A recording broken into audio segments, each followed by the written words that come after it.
So hi, everybody, and welcome to episode 210 of Level Up.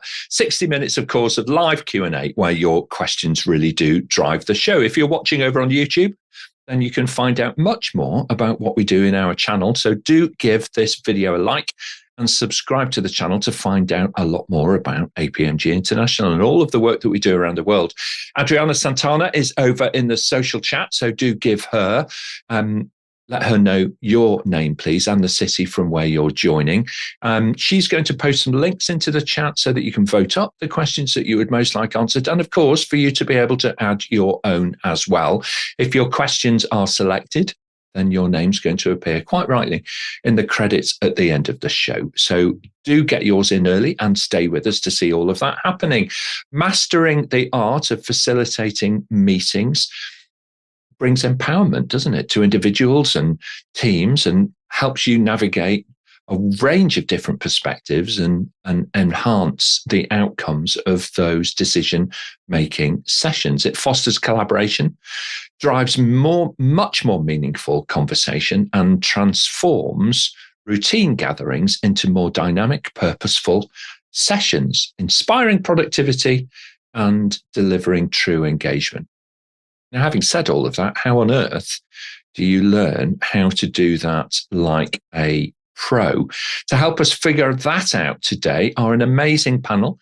So let's jump straight in and meet them. Sarbojit Bose returns, of course, a familiar face on Level Up. He's the owner and managing director of training and consultancy services, Cyberservices.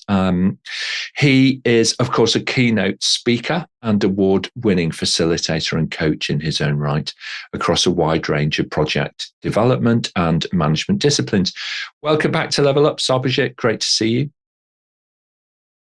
Thank you so much, Nick, and everyone in APMG for having me, and everyone in the panel. All the best, and I'm excited to answer all the questions that will be coming our way. Thank you. Excellent. Thank you so much, Sarbojit. Paul Bucknall joins us today. He's an engineering manager over at the Centre for Aviation Medicine. He oversees maintenance for very specialised equipment and conducts diversity and inclusion discussions in his role within the UK Royal Air Force. So welcome, Paul, to you. He also delivers leadership and management training covering decision-making, emotional intelligence, conflict resolution, discipline and change management. So brilliant to have you on the panel today, Paul. Welcome. Good afternoon, Nick, and good afternoon, everybody else as well out there in the world who's watching in today. Looking forward to answering your questions today. And I think facilitating meetings is a big part of collaboration, as Nick said in the intro. So I'm looking forward to digging into that a little bit further. Excellent. Thanks so much, Paul. Gary Gamp rejoins us today, familiar face again.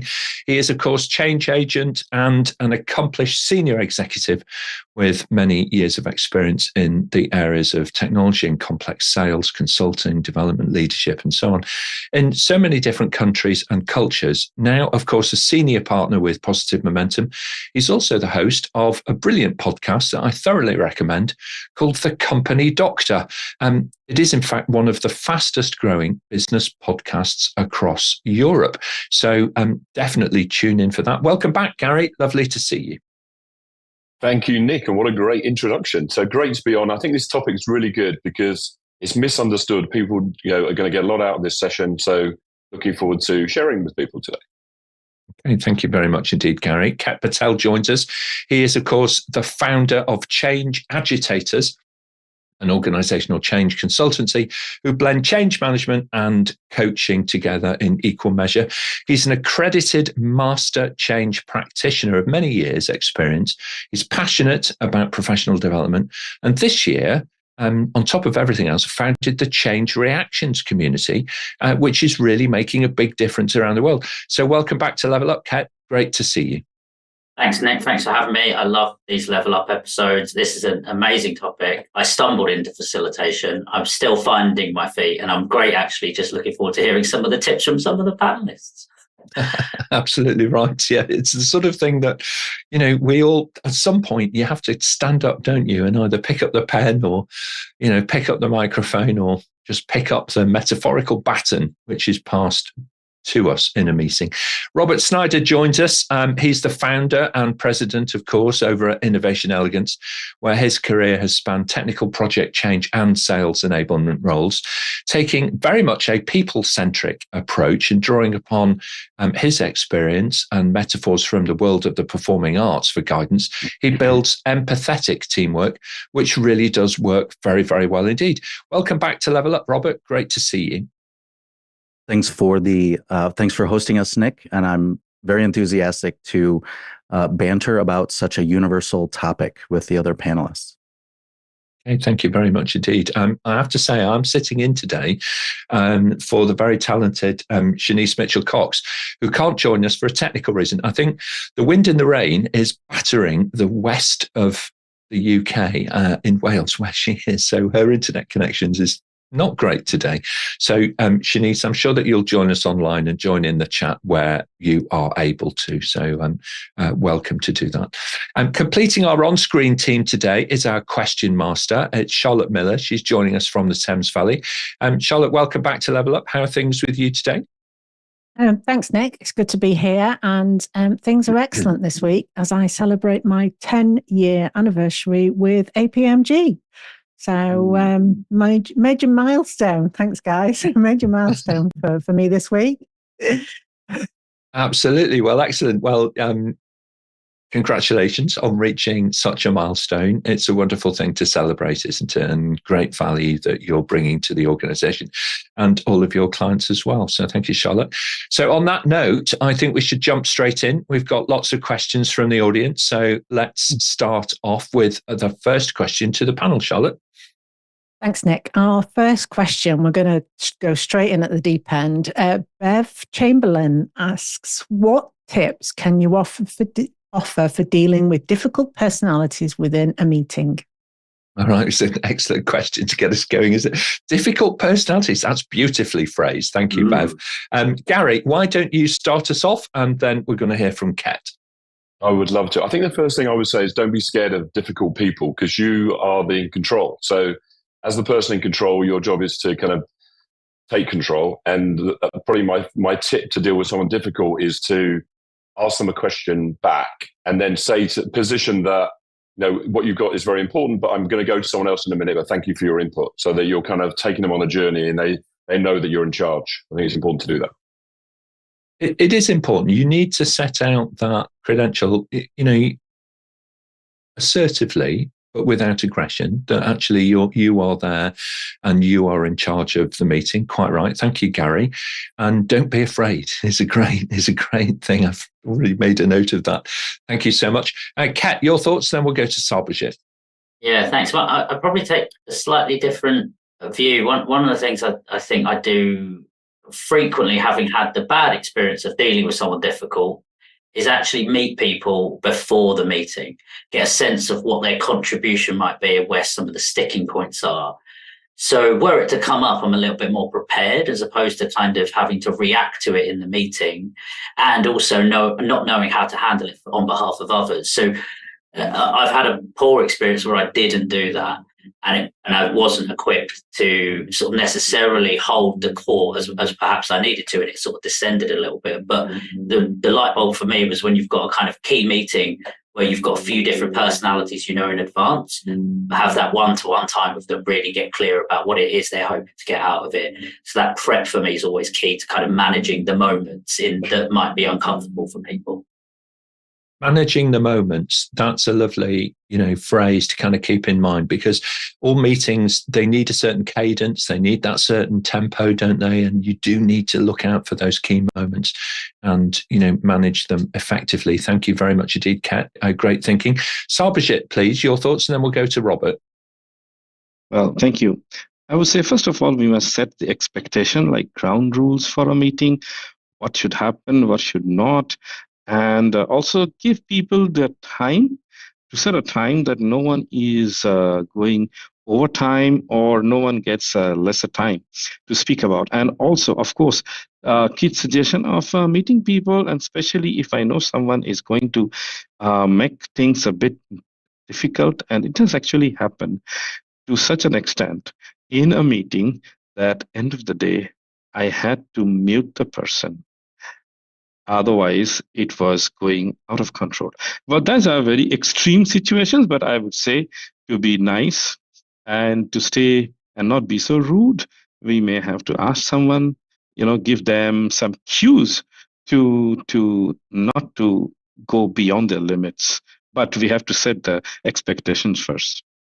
Thank you very much indeed. And in fact, Sarbojit makes a good point here, because I think sometimes we imagine facilitation is just about a face-to-face meeting, but often now we have colleagues who are calling in a hybrid situation, or indeed it's a purely online experience. So really good advice there. Thank you so much. Robert, your thoughts, and then we'll hear from Paul. When I see the word difficult, my mind goes to disagreement. And meetings can be boxing rings of ideas or boxing rings of people. And in order to convert a boxing ring of people, personality conflicts, to a boxing ring of ideas, I lean into documentation. So although today's session is all about the communication channel of meetings, I think that there's value in looking to the other side of the wall of the other communication channels, such as structured documentation, because those other communication channels are not in isolation, of course, and they can be instrumental in shaping the healthiest meetings possible. Thank you very much indeed. I love that phrase, convert the boxing ring of people into a boxing ring of ideas. I love that concept. Thank you very much indeed, Robert. And Paul, your thoughts on this one? Thanks, Nick. Yeah, I think for me, it depends why the individuals are being difficult in the meeting, because there could be many reasons for this. Are they just disengaged? Is it because they've got conflict with other people in the room? Maybe the facilitator themselves. So if you can find that out why that is beforehand, or have a rough idea of what they might be bringing to the meeting, then at least you might be better ready to deal with that situation as well. But there's obviously lots of different examples of this, and you've got to tailor your approach to the individual that's in the room that might be being difficult within that meeting. You're absolutely right. And don't forget, folks, it's always worthwhile considering taking a little break. If you have an agenda and you're running, particularly if you're running a session for a long time, so often really useful, isn't it, just to have a little break? Let's go for a coffee a little early, and you can always have those one-to-one conversations if it's necessary, discreetly and appropriately. Kind of during their little break, and that can help things along tremendously. Really good. So great question, Bev. Thank you very much indeed, and we'll look forward to hearing your feedback on our thoughts for you today. Charlotte, if we can, let's take our next question, please. Thanks, Nick. We've got our first live question, and it's from Pippa. Pippa asks, do you have any tips dealing with people who are being silent intentionally to avoid engaging with the topic covered in the meeting, e.g. a change? All right, excellent. Sarbojit, why don't you start us off on Pippa's question, and then we're going to go to Paul. Hi, Pippa. Yeah, it's a very interesting question. And especially in this part of the world, in Asia, people seems to be less vocal. I don't know the reason, maybe we are a bit shy or something, so we don't want to speak up. But they have a lot of things in their mind and heart, and later on they come out in other areas and things. So what I normally try to do is give everyone a chance, and especially if I know that someone, as I said earlier, that we agreed that we should have a chat before the meeting. And if I know that someone has an agenda and not able to table it, then of course my job as a facilitator will be to not to bring it up, but to prompt the person and to give an opportunity for the individual to speak up. That way they feel encouraged. But of course, as a facilitator, it's not my job to table items for them. So I will give you this suggestion.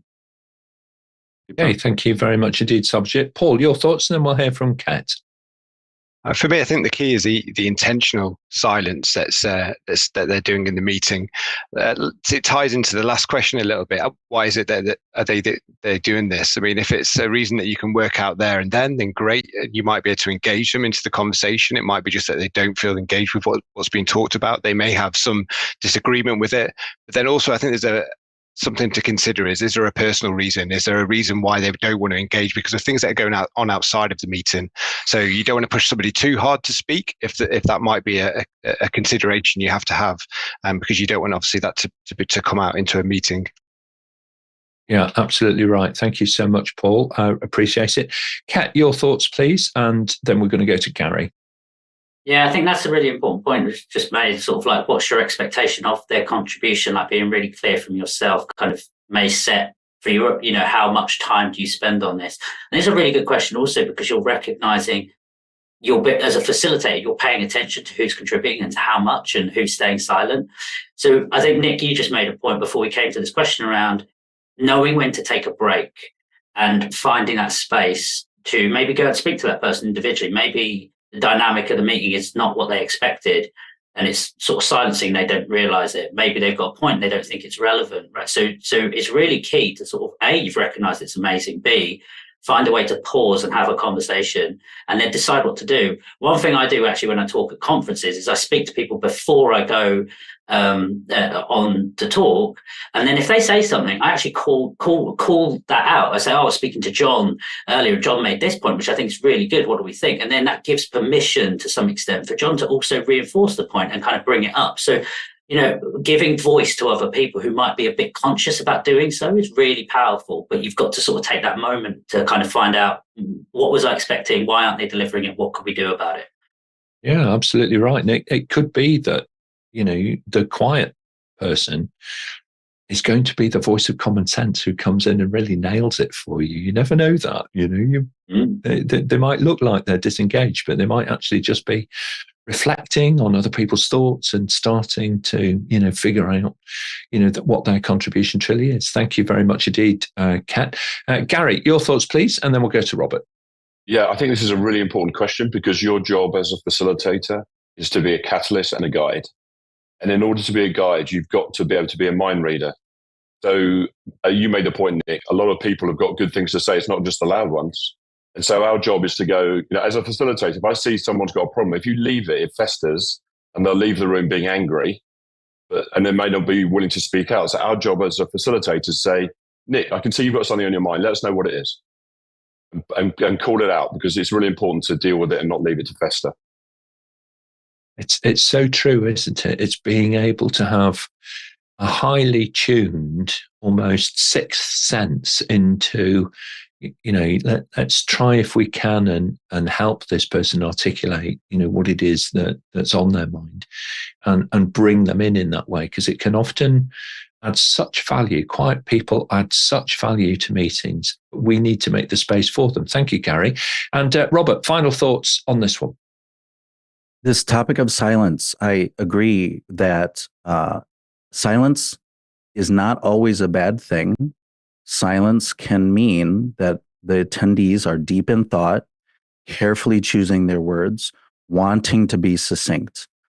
If I get the sense that someone is avoiding engagement, I think the word reaction here is worthwhile to, vocalize in the meeting and ask, are there other reactions that have not yet been shared? And also consider a cute rhyme. There's a rhyme that goes, although not all of us get our way, it's important that all of us have our say. That I hope can coax, encourage people to, they've got to speak up because this is their opportunity. Absolutely right. Absolutely right. Thank you so much, Robert.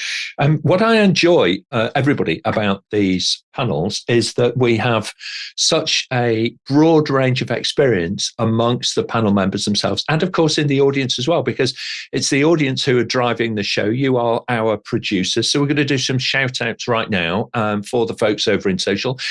So first of all, Sean, hi, saying hi from London. Lisa, thank you so much for joining us today. Lovely to have you as part of the online team. And Farhan is joining us from Houston over in Texas in the US. Now, I don't know if it's cold or warm in Houston today, but on the panel we have low degrees, cool, wet winter day in the UK. And I'm imagining, Sarbojit, the joyous warmth of a Singaporean Friday evening is with you today as well. So we'll kind of see what happens. Glass of water says it all, really. Thank you so much. And Blessing joins us. Fantastic to have you online, Blessing. Thank you so much for joining us. She is a senior medical engineer joining us from London in the UK. Josephine also joins from a very wet Durham up in the northeast of the UK. And she's posted a question into the panel. So, Josephine, you are definitely going to appear in the credits at the end of the show, because Level Up is all about answering questions put forward by our producers, by folks like yourself online. So that's excellent. Thank you so much indeed to everybody who's online. Do introduce yourselves, please. Farhan's already saying it's raining. It's raining, never mind. Better weather will arrive, Farhan, my friend. Okay, Charlotte, let's move on. If we can, we'll take our next question for the panel. Thanks, Nick. And we're going to go with the live question from Josephine, as you've just mentioned. How do you manage colleagues who try to take over a meeting you are facilitating? It's never happened to anybody in real life, has it? Of course it has. Kat, start us off, please, and then we're going to hear from Paul. Yeah, so I have to say, when I say take over, it depends if take over means but stays on track with the agenda. Like I'm one person to help coordinate the outcome of a meeting. And if a colleague is also willing to step forward and facilitate that, I'm in no position to necessarily stop them from doing so, as long as we stay on track, as long as we kind of keep to agenda. So if takeover in this instance means bring their own agenda to the table, then I will, with sensitive sort of management, try to get us back onto track. Table the discussion point for sometime another juncture, perhaps pick it up in a break. So it really depends on what we mean by takeover. Is it in support of what we're trying to do? In which case, go with it, in my opinion. But if it's in contrast to what we're trying to achieve, then sensitively find a way to take it offline or move it to another discussion, or sort of at least get the discussion back onto the focus track that you've set up. Yeah, absolutely. There's it's a psychologist, I think it's Meredith Belbin, who did a lot of work about what makes a high-performing team. And one of his thoughts was to take advantage of a role which some people will play in a meeting, the monitor evaluator. They're the kind of folks that kind of say, are we even, is this even on the agenda? Are we now off on a tangent? Can we please come back? And it's important as facilitators, I think you're right there, Kat, for us to be able to recognize that where we're diverging a little bit too far. It's been creative, it's been interesting, but nonetheless, we need to bring it back a wee bit. So thank you very much indeed. Appreciate that. Paul, your thoughts, please, and then we'll go to Robert. Thanks, Nick. Yeah, for me, I think there's two words that come to mind. It's firmness and politeness. If, as Kat said, if the individual is adding value, then absolutely let them run with it for a period of time. However, if it becomes a point, you are the facilitator, you're responsible to keep that meeting on track and to ensure it ends on time, because people have other places to be, other meetings to attend to. So firmly and politely, you have to regain control and keep the meeting moving forward and on track with the agenda. Thank you very much indeed. Robert, your thoughts, please, then we'll go to Sarbojit. I think this question triggers an interesting application of the phrase, fail fast, fail small. What I mean by that is that if someone is taking over the meeting, there's a good chance I'm going to exaggerate this into absurdity. And I absolutely remember more than one occasion when someone is taking over a meeting, I have turned my chair, I've squared my shoulders to them as if no one else is in the room. And I'm trying to make a mockery. If they're going to make a mockery of the meeting, I'm going to make a mockery of the fact that evidently the spotlight is on them. So it's a little bit of Aikido. It's fail fast, fail small, but I'm going to try to exaggerate the ridiculousness of it into absurdity to extinguish the tone in the room so that we can get back to a well-rounded conversation. It's a really good point because, although however well prepared we are and however broad our kit list is of different techniques to use in different situations, and I do want to get onto that a little bit later on, it's really important that we don't imagine that there's only one way of doing anything. So I think that you're right. I think it's really important to allow, that kind of diversity of thought, if you like, because that might be the technique that's actually going to open the meeting up. Sarbojit, final thoughts on this one, please. Well, thank you so much. So what I want to add here is normally, as I said, the ground rule. So one of them will be, I would let people know that, there are some people who do need their airtime. And I would politely mention that if you need your airtime, do approach me and I'll give you airtime. And if I see someone is picking up their airtime on their own, and if it is, as Kate said, it is about the meeting, I don't mind, but then I will also politely mention, yes, please come up, and I will offer my seat to the person and say, you take over for now, as I take your seat for some time, and that normally works. And if the person has malice intention to cause some stir and some other thing in the meeting, such things, I don't dare what Robert said to do that, but I'll try to say that, okay, you be the facilitator for now, and then the persons normally do retract. So that's my point. Thank you.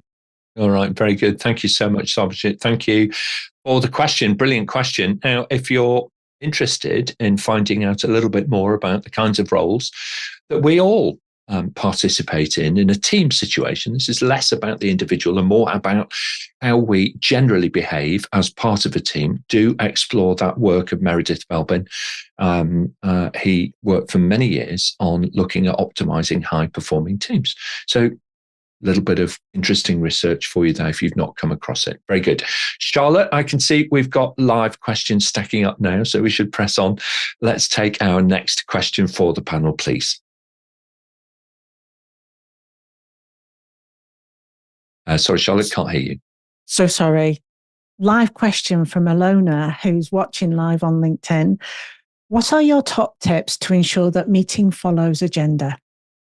Some top tips then that the meeting actually follows the agenda and is going to deliver ultimately, I'm guessing, the outcome that's designed. Gary, why don't you start us off, please? Then we'll hear from Robert. Yeah, I think the top tip, and it kind of follows on from what Ket said earlier, is that I always want to review and own the agenda before the event, whatever it is, because I want to make sure that they're not trying to do too much and it's got an interesting flow, because a meeting has to be engaging and interesting. And it makes sure that I know I can time box then what's going to happen on the day.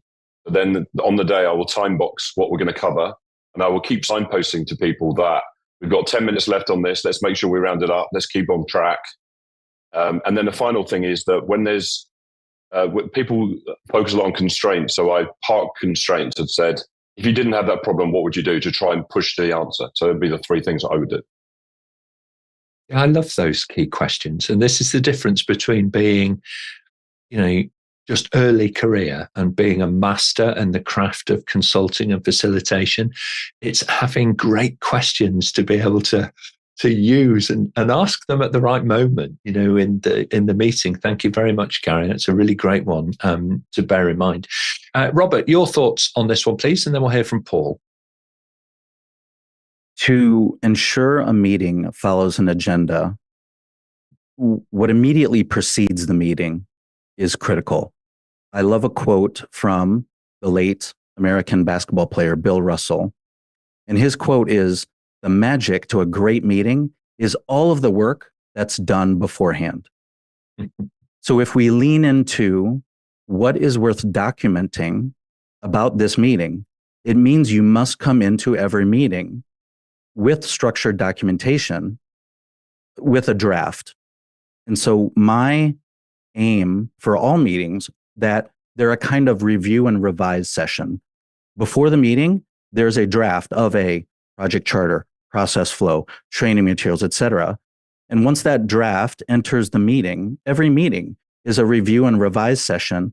And as other ideas off topic come up, there is a parking lot for those issues, risks, barriers, questions. So I guess it's only 2 tips. Come in with a draft and have your parking lot ready for those off topic ideas that come to mind. Excellent. Thank you very much indeed. Paul, your thoughts, please, and then we'll go to Kat. Some great points already. I'm not sure I've got 3 tips now, but the one for me is consider handing points over to another meeting. Obviously, sometimes things will overrun. They won't be resolved in that meeting time. So just be prepared that we might have to park something, arrange for a meeting further down the line, and just save it for them, just to keep the agenda on track so we can cover the other important areas, whatever the meeting might be involved with. All right, excellent. Thank you very much indeed. Great advice there to be able to say, okay, let's keep the value in the meeting, but accept that some things are going to need proper time, to discuss and come to a conclusion on. Thank you, Paul. Let's move to Kat, and then we'll hear from Sarbojit. Yeah, I haven't got 3, not given the 3 that have come before me, but I do think everybody's other points are really around do we all agree what the outcome of this meeting is, or a specific agenda item is? Are we clear about that? And the clearer we are about that, with the closer we're likely to stay on track. Does what's being said feed into achieving that outcome? So I think often we always focus on what are the things we want to talk about, and that forms the agenda, but we don't spend as much time always thinking about, okay, at the end of the meeting, what would the good outcome look like? And getting really clear on that, and making sure others are really clear on that too, is really a good way of trying to make sure you stay on track. It's also, to Gary's point, a really good way of knowing whether you've got the right information pre going in. Have you got enough time to think about all of that stuff to get to that outcome in that meeting, or does it need to be another meeting? So, like, bringing all those other 3 tips in, right, I think is just focusing on the outcome you want to achieve by each agenda item. Absolutely right. Thank you so much. And final thoughts on this one, Sarbojit, please. Yeah, I think I've got very little things to talk about, but one thing I normally do is, of course, I will also have a timekeeper from the members to say that, hey, everyone agrees that we are on time or not. And as well, I would have 2 more observers from the members to say that if they also agree that if some topic is digressing or not, because as a facilitator, I suggest I facilitate, but I also want to see if the people who are in the meeting, if they want some topic to be discussed in details, then we can go into that, and we can KIV the other ones. But if it is that the people in the meeting thinks that some item which is not relevant is being discussed, then we want to truncate it and move into more important ones. So that's my tip. Thank you very much. Thank you, Sarbojit. Great tip too. One thing to bear in mind as well is, folks, is to think about the size of the audience in the meeting. Okay. In the past, if you were face-to-face, then there are different styles, aren't there? There's the kind of the small workshop where you've got a number of folks and voices can be heard, throughout. And there are also those larger town hall style physical meetings where you've got, hundreds of colleagues potentially all joining together, and how you facilitate that may require different techniques. Hybrid meetings are great. I don't know if you've been using them yourselves, but there's lots of voting apps now that you can use. We use Slido, of course, ourselves. Fantastic for a hybrid meeting or a large town hall. And also, of course, online as well. Do consider having polls, gathering in input from those colleagues who can't be heard and may not actually be seen on camera, but who are out there and have their ideas. So do give them an opportunity to make their contribution as well. As we are seeing over in the chat, Mohammed, welcome today. Great to have you on the team today, my friend. Welcome to you. And also Phyllis joining as well. Really great to have you on board and as part of our audience. wonderful to have you there, and also a good fan, it looks like, of the qualifications from our partners over at Isaka. Fauzia as well is online and is watching us from London. So we'll get to your questions momentarily. Thank you very much indeed, panel. Charlotte, I know we've got so many questions today, panel. We're going to have to hurry a little bit, so we're going to pick up the pace now. Charlotte, if we can, we'll take our next question. Thanks, Nick. We've got a live question from Pippa. Do you have any tips to increase attendance to a workshop? All right. Well, how do you excite people so that they come along and actually participate in the first place? Let's keep it tight, panel. Sarbojit, a tip from yourself, and then we'll go to Robert. Yeah. So what I'll do is, the main thing is to keep the curiosity. So I will give them one or two snippets about something that will be discussed, or that will be the key takeaway, or one question, the burning question that will be answered. Or sometime if there's a video, then of course a video of a few, maybe 30 seconds or so, giving some introduction, what is the key takeaway. So that way people are curious and they want to come. Curiosity, that's a great reason to attend, isn't it? Let's find out more by going along and taking part. Absolutely. Thank you. Robert, your thoughts, and then Paul? For attendance, I believe that it's helpful to have your meeting placeholder on calendars well in advance. And if you have the luxury of distributing documentation as in a draft ahead of time so that people can chew on it before they arrive at the workshop, that should also generate curiosity and enthusiasm for the topic. Thank you very much indeed. Great advice there. Thank you, Robert. Paul, your thoughts, and then we'll go to Kat. I think some of the work can be done in previous meetings and workshops, because if you're not having the necessary meetings or workshops beforehand, then people are more likely to show up to this one. Hopefully this one's relevant and useful to them as well. And again, the previous meetings and workshops need to be of a good quality, because then people will come back each time. And then finally, cake. It always helps get people to a meeting or a workshop. So definitely supply cake, biscuits, any confectionery is usually good. Okay, very good.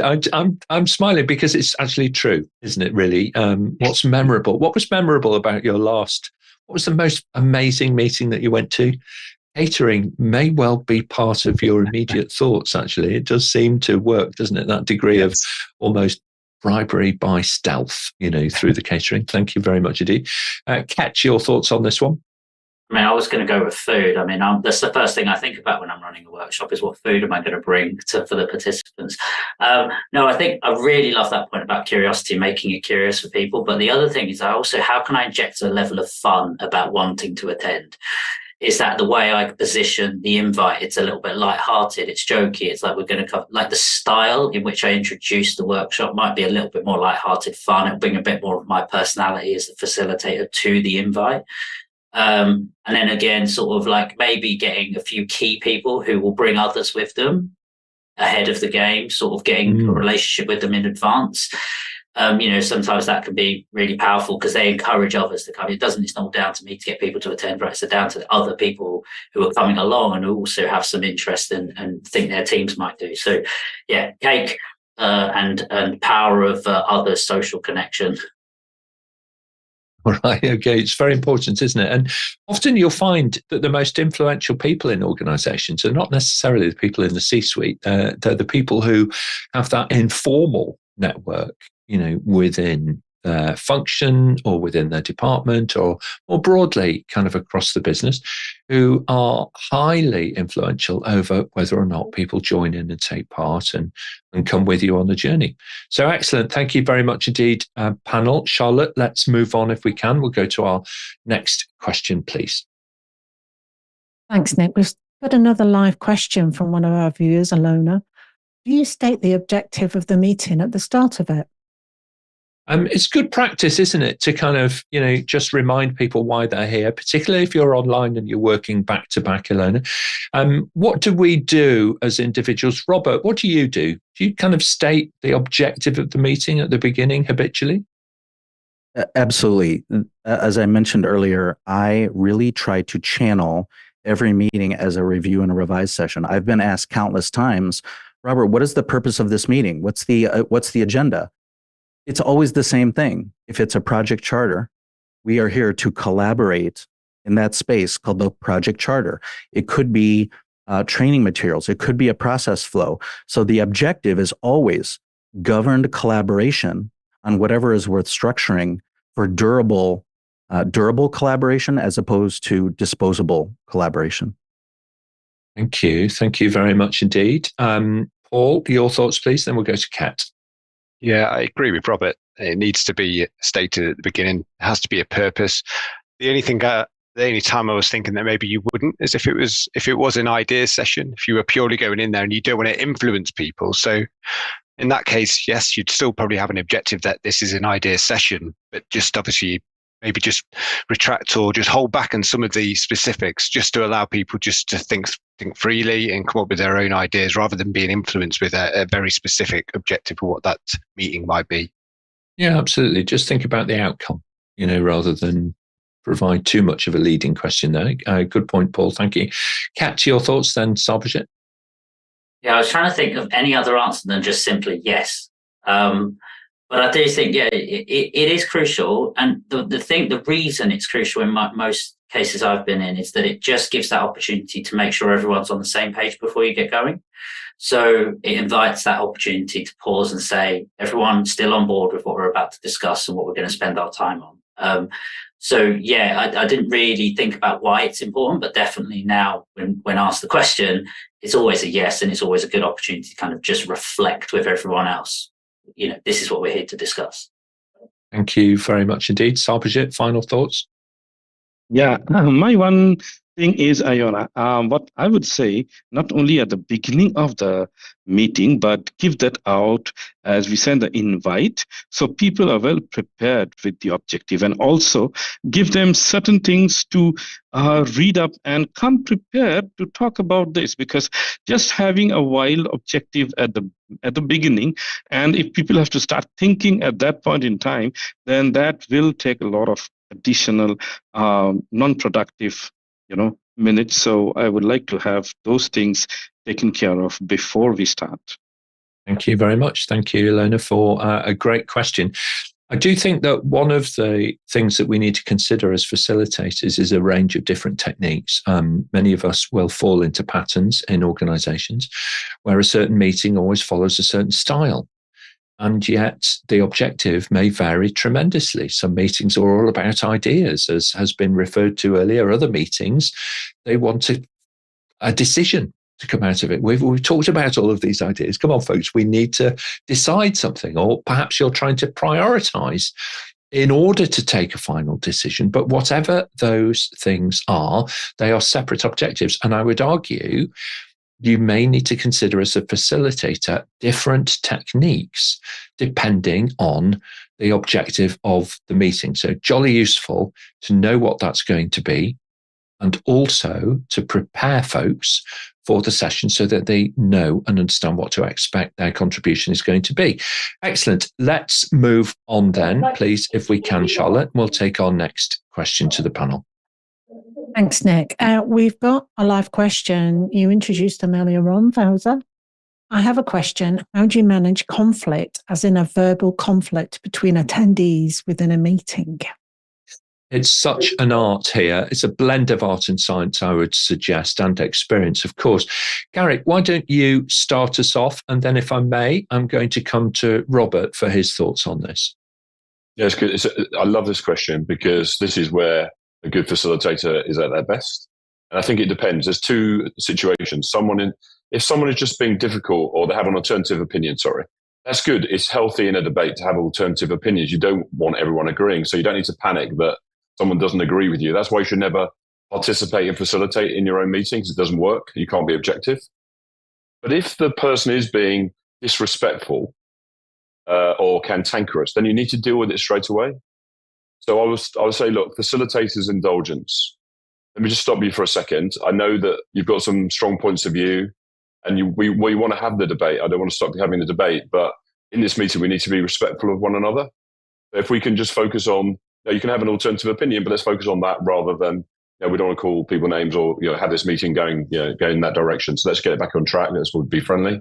I love you all. Let's carry on and be constructive. Something like that. It's nice. It's actually really nice when you, as a facilitator, you alter the tempo and you just slow down a little and you use some of that more human, emotional language in the way in which you respond. It can be incredibly effective. So thank you so much, Gary.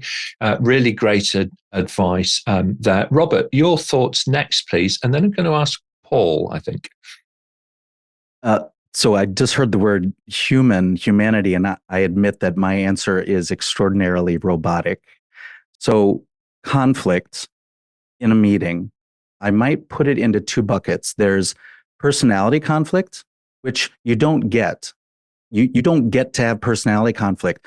Task conflict is a good thing. So it's worthwhile to distinguish how would I categorize this conflict that I'm seeing? Is it personality conflict or is it task conflict? And within a meeting, this is where I want to redirect the energy again toward whatever is worth documenting.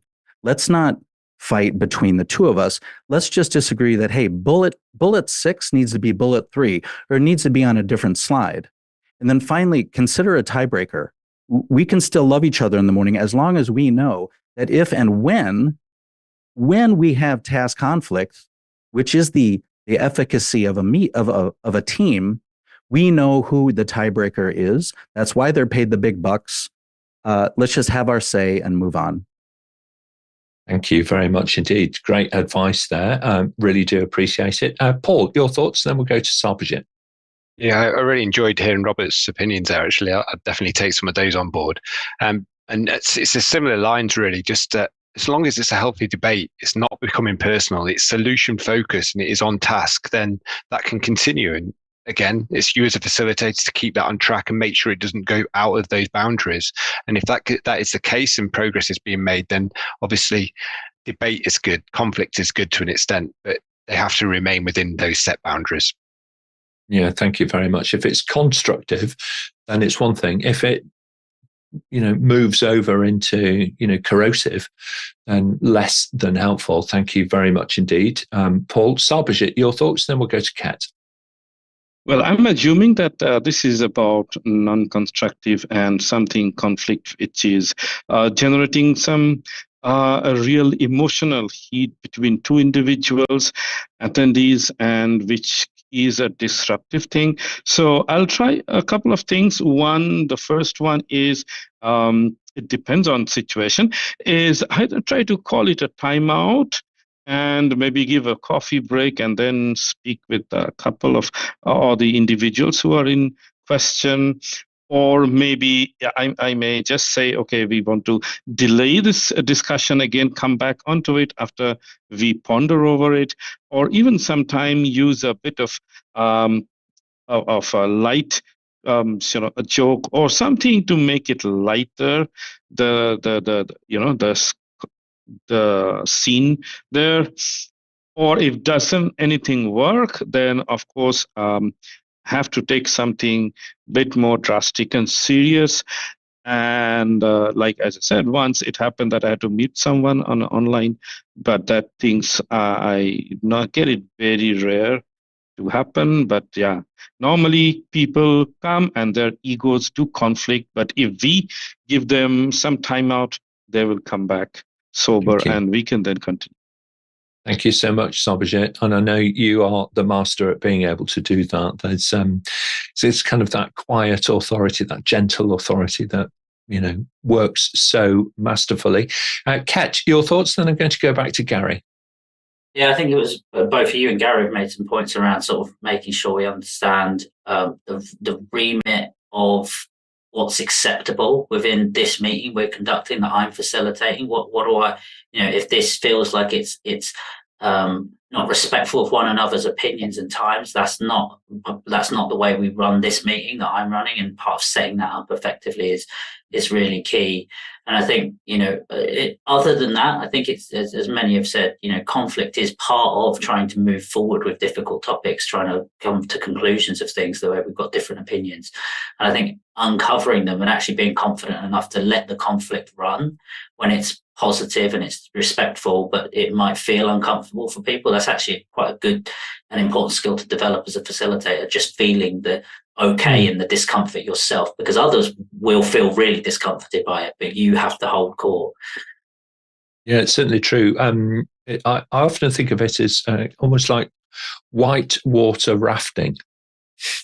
It's a lot of turbulence around you and so on, but you can sometimes make really rapid progress, even though it's a bit scary. It's particularly scary at the front of the boat, to be perfectly honest, but never mind anyway. It's a different story. Gary, your final thoughts on this? Yeah, I just want to come back in. I know I'm just come back in quickly. There's a phrase I use as a tip to diffuse this, which is, it looks like you can't agree, but can you align?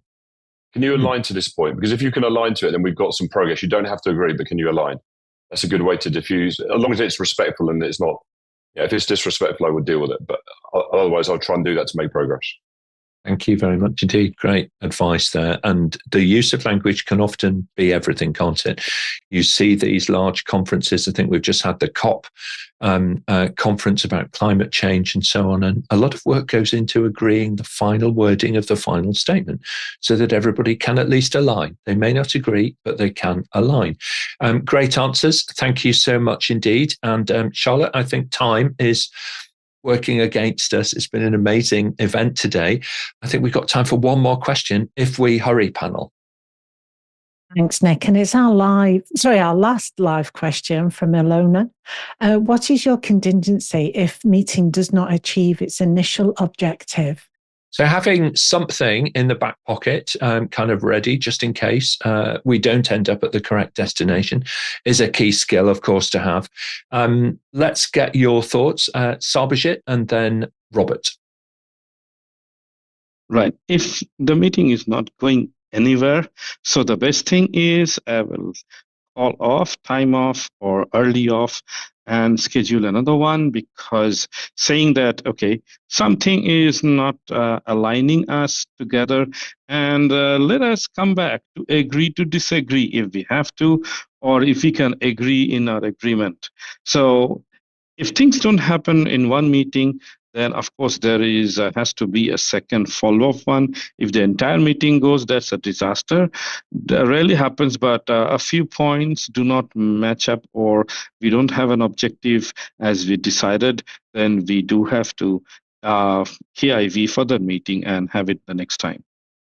Thank you very much indeed. Robert, your thoughts, and we'll go to Gary. I'd like to answer this question with a specific example. Let's pretend that we have a project charter that the meeting's intent, its objective is to review and revise and align on this project charter. If the meetings, the review and revise sessions are not leading to closure or consensus, instead of leaning into the RACI matrix, which most of us will be familiar with, consider 5 verbs: draft, review, revise. That's the session. But the verb approve is a built-in escalation point for the tiebreaker, for that, what I'll call them a micro-sponsor of the project charter, or whatever you're documenting.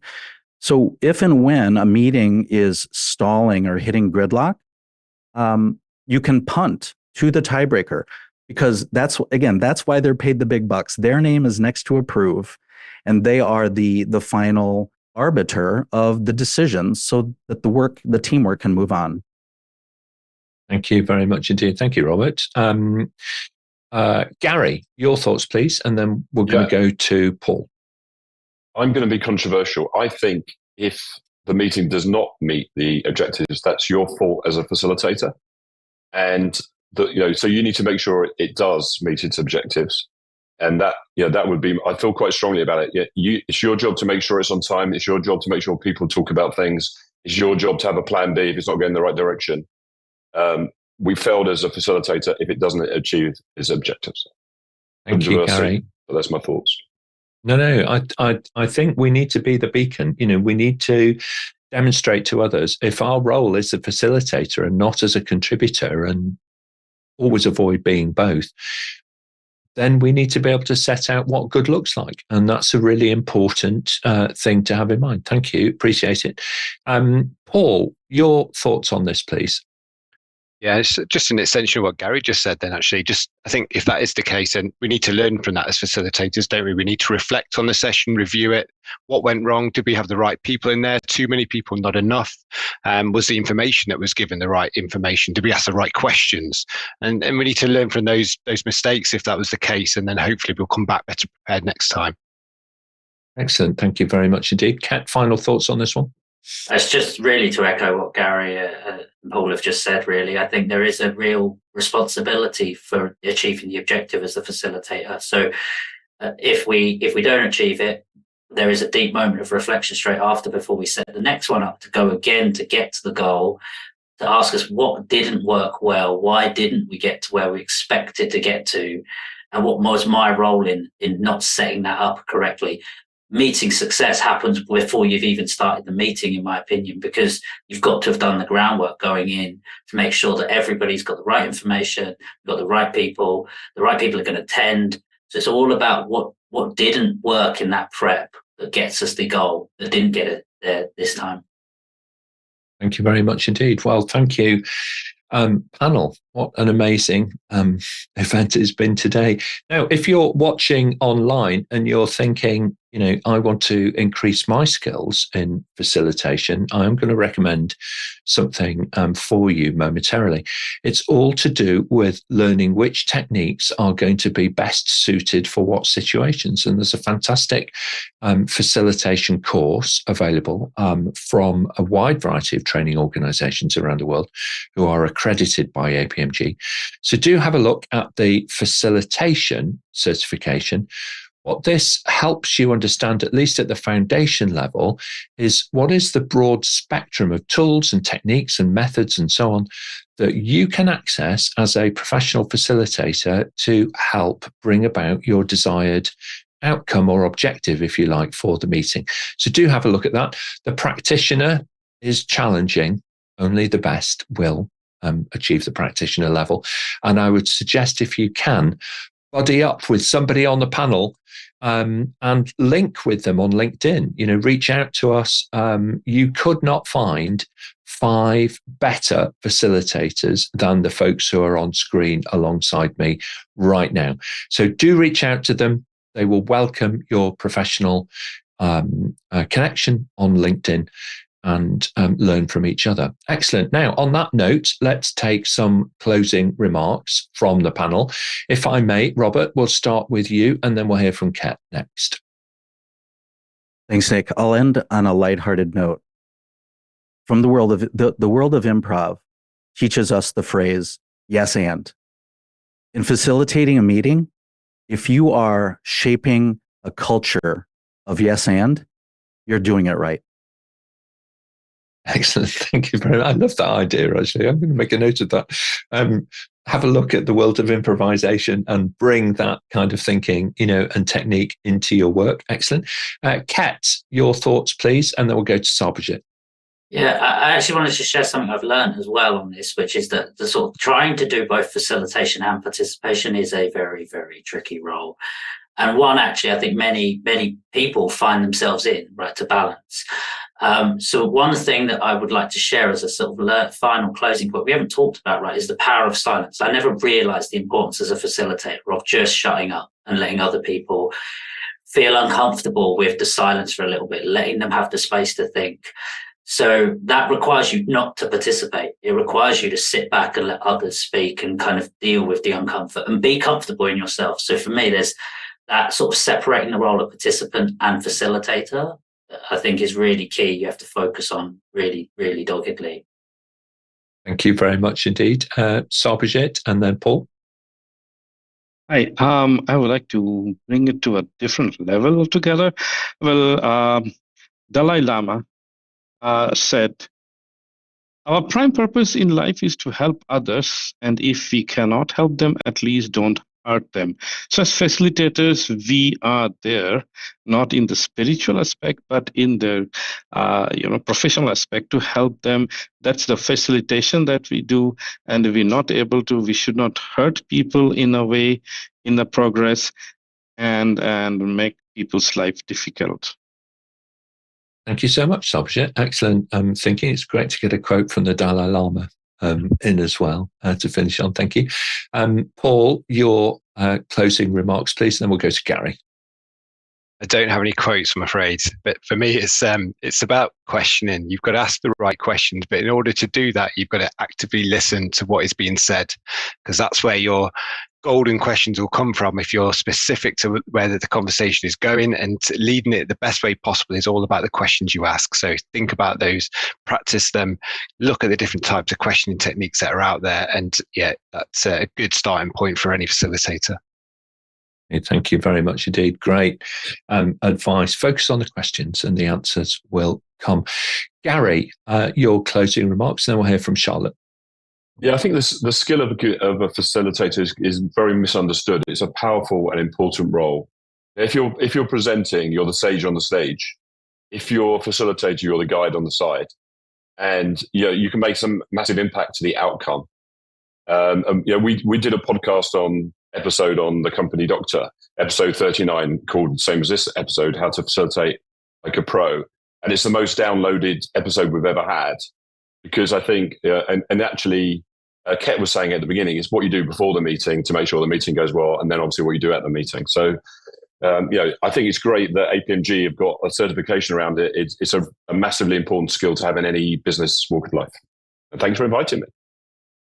And thank you very much indeed, Gary. We just popped a QR code up onto the screen to that particular episode. I'm just going to stick with the Company Doctor podcast, because if you're a facilitator, I actually think we should consume more of our professional development via podcasts, because it forces us to listen.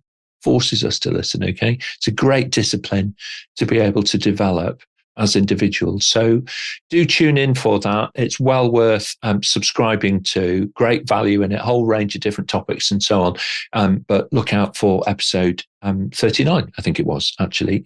Anyway, the link's on the screen. Very good. Thanks so much, Gary. And Charlotte, your closing remarks for today, please. Thanks, Nick. It's been a brilliant show. I think today's show has been one of those shows where the whole episode, the full 60 minutes, has been on live questions. And we've managed to fit them all in, which is just amazing. So thank you. And I think the fellow panelists and the team behind Level Up will agree with me to say that you're a shining example of a facilitator with Level Up and the live events. So never mind the panelists, we congratulate you for being a fantastic facilitator. Well, there's a lot of paddling underneath the surface of the water, I can assure you, and a massive team from across APMG, all over the world, behind these events. So a great shout out to them. So thank you very much indeed, Charlotte.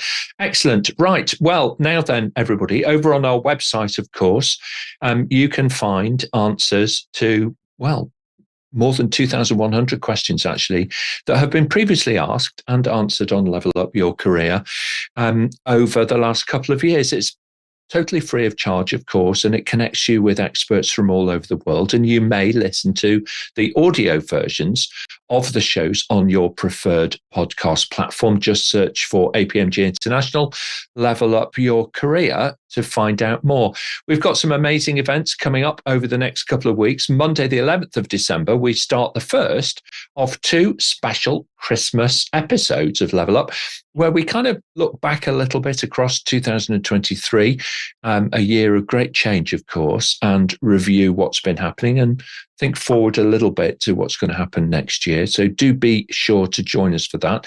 Wednesday, midweek, 13th of December, two great events over on the apmginternational.com website. Melanie Franklin, first of all, is hosting a webinar talking about all of the trends in change management and looking forward to how they might impact us as change professionals next year. On the same day, we have the DVMS Institute and ISACA joining forces to talk about how do you operationalize, if that's a real word, but how do you bring into practice digital trust, okay, and get it working inside your organization and across your ecosystem. Friday the 15th, well, that will be the final Level Up show of the year. It's going to be spectacular. So do join us. It's our second Christmas special, and it's all about that review of professional development across 2023. So thank you so much. Do ask us, of course, and we're going to send you a personal summary of what's coming up and how you too can join us here on the panel and level up your career with APMG. So thanks very much, everybody. We'll see you next time.